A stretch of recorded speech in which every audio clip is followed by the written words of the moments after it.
61 থেকে 69 পর্যন্ত সংখ্যাগুলোর বর্গ নির্ণয়। খুব সহজে কীভাবে আমরা 61 থেকে 69 পর্যন্ত সংখ্যাগুলোর বর্গ নির্ণয় করতে পারি দেখি। 61 স্কোয়ার সমান 61 ইন্টু 61। তাহলে প্রথমে একক স্থানীয় অঙ্ক দুটোকে গুণ করব। 1 ইন্টু 1 সমান 1, তাহলে একক স্থানীয় অঙ্ক হবে 1। দশক স্থানীয় অঙ্ক নির্ণয় করার জন্য আমাদেরকে একক স্থানীয় অঙ্ক ইন্টু 2, একক স্থানীয় অঙ্ক ইন্টু 2 ইকুয়াল টু বসবে 2। আর পরবর্তী অঙ্কগুলো নির্ণয় করার জন্য দশক স্থানীয় অঙ্ক গুণ দশক স্থানীয় অঙ্ক হচ্ছে 36, এর সাথে একক স্থানীয় অঙ্কটা যোগ হবে 37।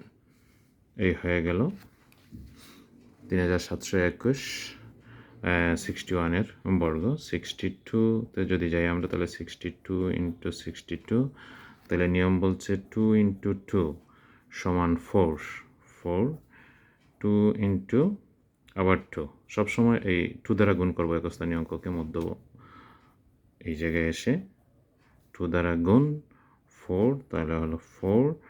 আর 6 ইন্টু 6 36, এর সাথে একক স্থানীয় অঙ্ক যোগ 38, 3844। 63 সমান 63 ইন্টু 63, 3 3 9, 3 ইন্টু 3 3 সমান 9, 9। আর 3 ইন্টু 2 সমান 6, 6 ইন্টু 6 ইকুয়াল 36 প্লাস 3 সমান 39। তাহলে পরবর্তীতে 64 ইকুয়াল 64 ইন্টু 64। তাহলে একক স্থানীয় অঙ্ক দুইটা গুণ 4 ইন্টু 4 ইকুয়াল 16। এই 16-এর 6 বসবে, হাতে থাকবে 1। এরপরে হচ্ছে 4 ইন্টু 2, সবসময় 2 দ্বারাই গুণ করতে হবে। 4 ইন্টু 2 হচ্ছে 8, এর সাথে হাতের 1 যোগ হলো 9। এরপরে 6 ইন্টু 6 36, এর সাথে 4 40, তাহলে 40। এই হয়ে গেল 64 এর বর্গ। এরপরে আসবে 65 স্কোয়ার 65 ইন্টু 65। তাহলে আগের নিয়মে যদি আমরা যাই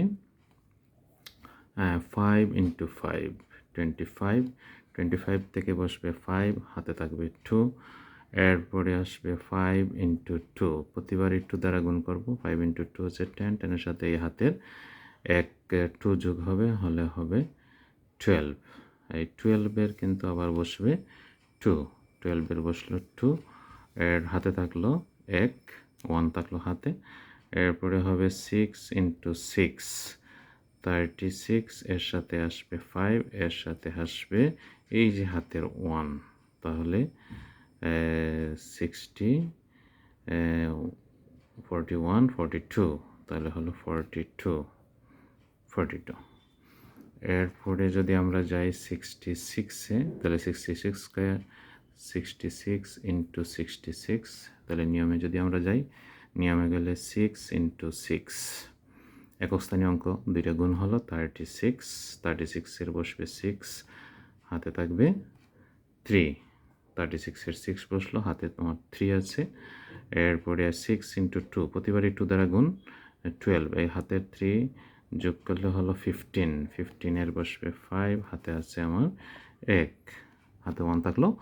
এরপরে হচ্ছে 6 ইন্টু 6 36 যোগ প্লাস একক স্থানীয় অঙ্ক 6 প্লাস 1, তাহলে 42 43।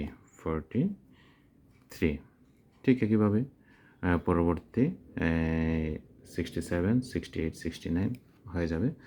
চেষ্টা করে দেখতে পারো।